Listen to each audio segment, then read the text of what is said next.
മുഖ്യമന്ത്രി തളപതി വിജയ് അണ്ണൻ്റെ new updates എന്തൊക്കെയാണെന്ന് നോക്കിയാലോ. വാ. മുഖ്യമന്ത്രിയായതിനു ശേഷമുള്ള വിജയൻ്റെ ആദ്യ ഔദ്യോഗിക കരൂർ സന്ദർശനം നാളെ, അതായത് ജൂലൈ 10 നടക്കും.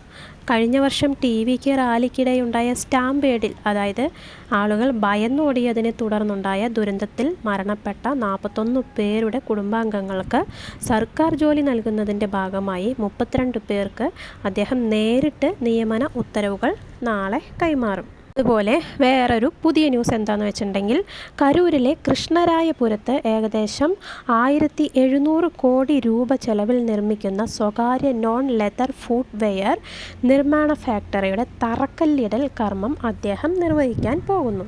മൂന്നാമതായി, July 8 Chennai Egmore government maternity ആശുപത്രിയിൽ മുഖ്യമന്ത്രി വിജയ് അപ്രതീക്ഷിത പരിശോധന നടത്തി. പ്രസവിച്ച അമ്മമാരെ കാണാൻ ജീവനക്കാർ കൈക്കൂലി വാങ്ങുന്നു എന്ന പരാതിയെ തുടർന്ന് ഇത്തരം പ്രവണതകൾ കാണിക്കുന്ന ഉദ്യോഗസ്ഥരെ ഉടൻ തന്നെ പദവികളിൽ നിന്ന് നീക്കാൻ അദ്ദേഹം കർശന നിർദ്ദേശം നൽകി. നാലാമതായി, തമിഴ്നാട് നിയമസഭാ തിരഞ്ഞെടുപ്പിൽ വിജയ് മത്സരിച്ച് ജയിച്ച പെരമ്പൂർ, തിരുച്ചി ഈസ്റ്റ് മണ്ഡലങ്ങളിലെ വിജയത്തെ ചോദ്യം ചെയ്ത DMK സ്ഥാനാർത്ഥികൾ നൽകിയ ഹർജിയിൽ മദ്രാസ് ഹൈക്കോടതി മുഖ്യമന്ത്രി വിജയ്ക്ക് നോട്ടീസ് അയച്ചു. കുട്ടികളെ തിരഞ്ഞെടുപ്പ് പ്രചാരണത്തിന് ഉപയോഗിച്ച് വോട്ട് ചോദിച്ചു എന്നാണ് പ്രതിപക്ഷത്തിൻ്റെ ആരോപണം. അഞ്ചാമതായി, സംസ്ഥാനത്തെ സർവകലാശാലകളുടെ ചാൻസലർ പദവി ഗവർണർക്ക് പകരം മുഖ്യമന്ത്രി വിജയ്ക്ക് നൽകാൻ പുതിയ തമിഴ്നാട് സർക്കാർ ആലോചിക്കുന്നതായി ഉന്നത വിദ്യാഭ്യാസ മന്ത്രി P.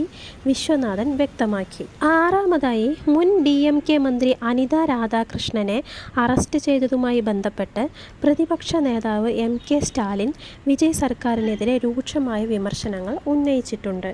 ഇതുപോലുള്ള തമിഴ്നാട് ന്യൂസ് അപ്ഡേറ്റുകൾക്കായി ചാനൽ സബ്സ്ക്രൈബ് ചെയ്യാൻ മറക്കരുത്. വീഡിയോ കാണുന്നതിൻ്റെ കൂടെ തന്നെ ഒരു ലൈക്കും കമൻറ്റും കൂടെ പ്രതീക്ഷിക്കുന്നു.